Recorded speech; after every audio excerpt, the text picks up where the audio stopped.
rap shit. Sergeant Smack making backflip. Telly Hank with the action. With the Vato speaking Spanish. Frank Matthews, how I vanish. Poof. Came back like I'm King Tut. Gold BBS is on a beamer. When Fat Cat was 10 queens up. Ball off the profit, not the re-up. Fly like Puerto Rican Jesus. Uptown like I'm Baby Maine. Just caught a touchdown from the Bay. Stand up and say something. I said this before. Today is somebody else's kid. Tomorrow it can be yours, your sister, your brother. We're better than this in this city. Frustration from HPD's assistant chief after a Lamar High School student is gunned down just a block from campus. That young man appeared to be killed execution style early this afternoon near the school in the River Oaks area. A nearby construction worker just happened to capture the gunshots on camera during a Facebook Live.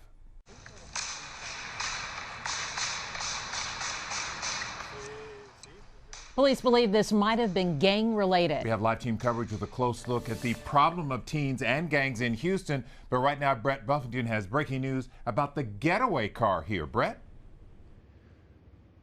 The Houston police tonight, Lynn, tell me that they believe that car used in today's shooting was stolen, taken during an aggravated robbery earlier this month. Tonight, Houston police, they have found it. Today, here where this shooting happened, both parents and students told me that it is not uncommon for Lamar High students to be here. One mom told me that this is where students come to smoke. Tonight, it's where one 18-year-old was targeted. Police haven't said who this teen was, but how he died. Those details are downright horrible. The person who shot and killed the teen did it on purpose. Witnesses told police the shooter stood over the 18-year-old's body and kept shooting. Police haven't said why it happened, but believe it has to do with gangs. Nearby, a 15-year-old hit by a stray bullet. It's very sad that that happened today. Lamar High School, just a block away, went on lockdown.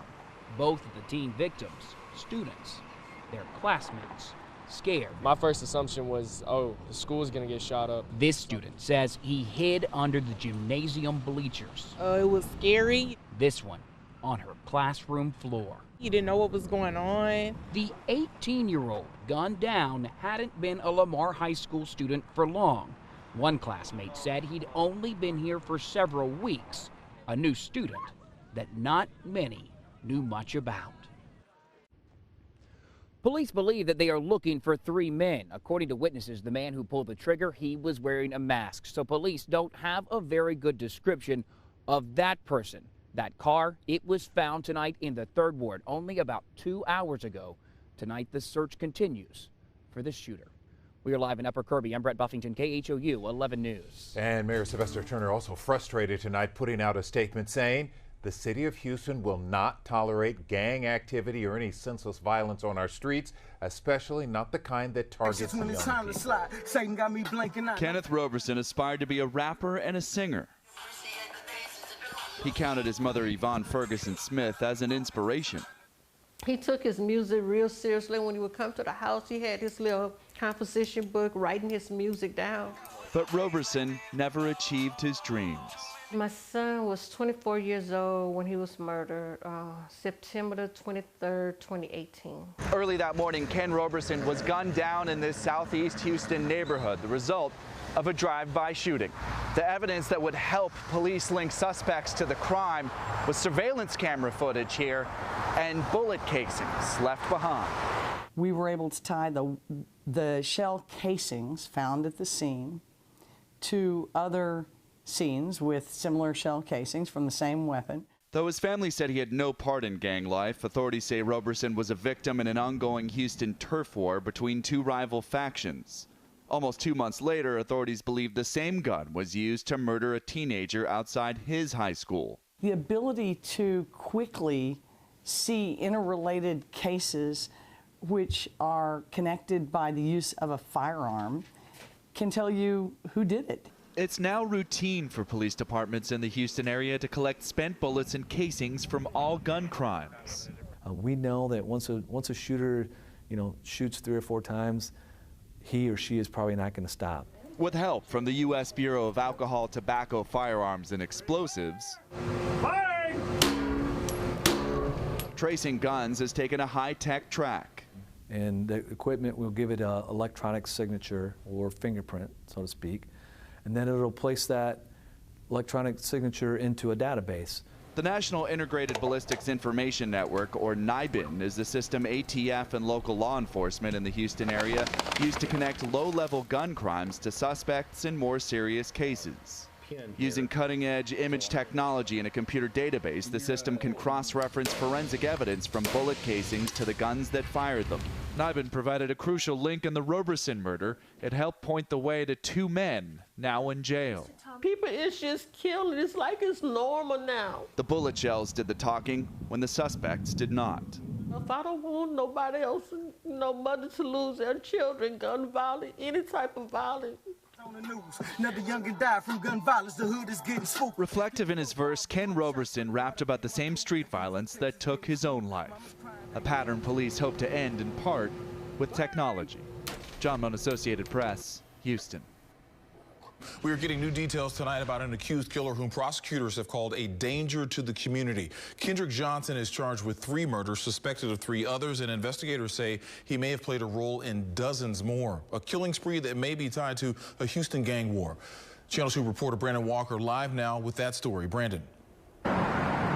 Yeah, Keith, we're talking about a war between 2 gangs, the 103 and the YSB. That's on the south side, central and southeast Houston to be exact. And the district attorney's office tells us that between that turf war between those 2 gangs, they're responsible for some 51 murders since 2011, 28 of which took place last year, and many of those have gone unsolved. And so that's why tonight the DA is calling for more witnesses to come forward, including those who may know something about the 3 additional murders for which Johnson has not been charged, but tonight remains the primary suspect. It's the sucker punch to the head that first landed Kendrick Johnson in the Harris County Jail. It's from a robbery back in December 2017. Johnson, it's alleged, posted guns for sale on Instagram. The man punched wanted to buy a gun and thought he was meeting Johnson to buy it. They call Kendrick Johnson an MVP on social media, most valuable player. They also call him a sniper. He is deadly and high risk, but he's not the only one. Harris County District Attorney Kim Ogg on Johnson, but even bigger, the circle for which Ogg says Johnson serves as an axis. The 103 gang on Houston's south side in a bloody, deadly turf war against rival gang YSB. The gang members are tallying those kills and hits and literally competing for power and control of those neighborhoods. Ogg says her office will prosecute everyone, but many of these murders are unsolved, need witnesses to change that, and there are those who say the DA's office hasn't done enough, including fighting back against murder suspects receiving low bonds, allowing repeat offenders to offend repeatedly. Unfair, untrue, says Ogg. The truth is, bail is a judicial function alone. Only judges can set bail. The prosecutor's responsibility is to suggest bail based on the evidence. And what's key here when talking about this turf war, Ogg says we're talking about middle and high school students, and so that's why she says she's working with community leaders and will begin to spread the message there to employ some preventative measures so that they can stop the violence there in that part of the town between that gang war that we're talking about tonight. We are live at downtown. I'm Brandon Walker, KPRC Channel 2 News. Thank you, Brandon. Well, Mia, this happened in broad daylight. Police tell us those 4 suspects killed a man, then proceeded to put a baby's life at risk.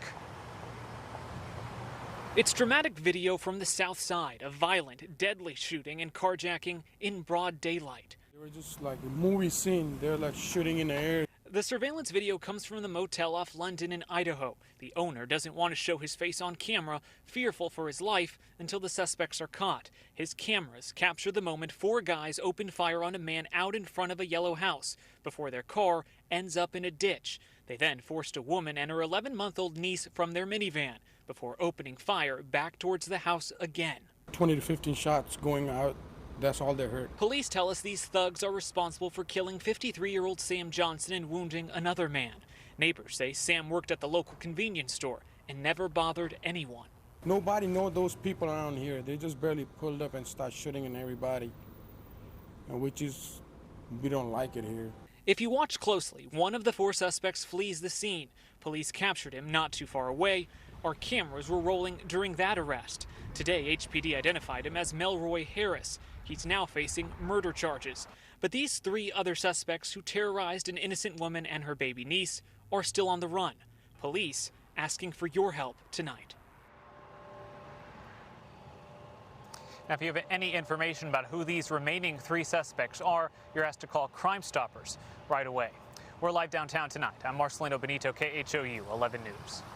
Let's hope someone reaches out with some useful information. Thanks so About much, Alexandra Nix, otherwise known as OMB Bloodbath. She was very surprised when she was taken into custody inside a Harris County courtroom and then led into a holding area. Only our cameras were there as Nix was arrested by bailiffs and taken to that holding area in the court. Now, according to court documents we've reviewed, Nix is charged with directing activities of certain criminal street gangs. These are felony charges. According to those documents, Nix is accused of unlawfully, as part of an identifiable leadership of a street gang, namely 100% 3rd Ward and 103, knowingly did finance, direct, and supervise the commission of the offense of murder, aggravated assault, and aggravated robbery by members of said criminal street gang. We're told that these charges dates back to an incident that happened in October of 2017. Now, according to police at the time, 4 men with rifles and an assault weapon shot 2 people in the 6800 block of London Street in southeast Houston. The men then crashed their car and proceeded to carjack a woman and her 11-month-old niece in a minivan. Sources telling us that the charges currently filed against Nix are related to that crime that happened back in October of 2017. Yo, we back. It's your boy Popalot. Mobb ties. We on our way to Houston with it. Southeast Houston. And we ain't gonna waste no time. The organization we're gonna be covering is gonna be a group by the name of 103.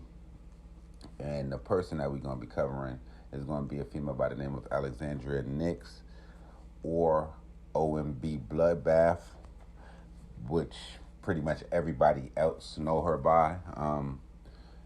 Now, a little bit of how I got on the topic of conversation of 103.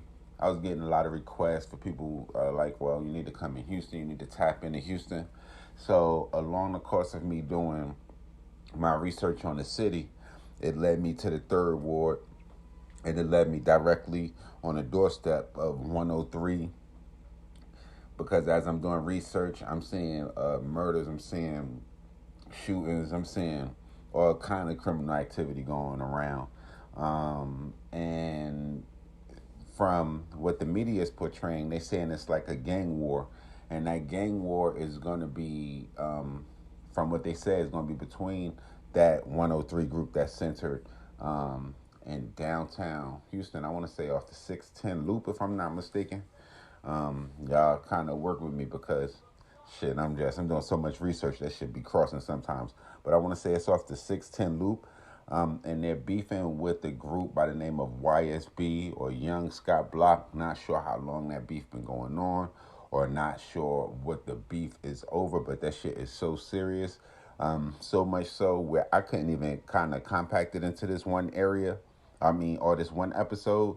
So I got something bigger coming down the loop. So all my people from Houston, y'all stay tuned. We're going to tap in. We're going to talk a little bit more about this alleged gang war that, according to the FBI, has been, according to the police in Houston, the gang war has been going on since 2011. Now, I let me get it back. Remember, I told you the information be crossing, and that should be coming back at the same time. So I want to say they said that shit was going on since 2011. It was to include up to 51 murders, and I want to say they said 26 of those murders occurred in either 2018 or 2019. So the shit is really, really heating up right now, and come to find out, OMB Bloodbath is right in the middle of it. According to the media, they said she was indicted as heading 2 gangs. One is going to be 103. The other one is going to be 100% Third Ward. Yeah, this shit just crucial, man. It just affect and touch so many lives. Just doing this episode, I want to say RIP to Ghost, RIP to Kenny Lou.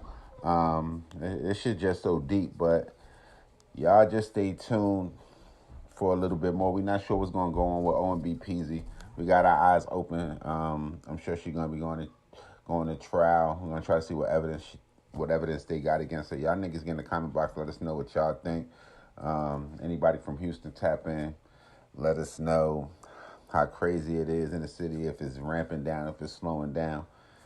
Y'all make sure y'all follow me on Twitter, on Instagram, POP_A_LOT. Follow me on Snapchat, Trap House Pop. And y'all niggas stay tuned for some more Real Trill Spill.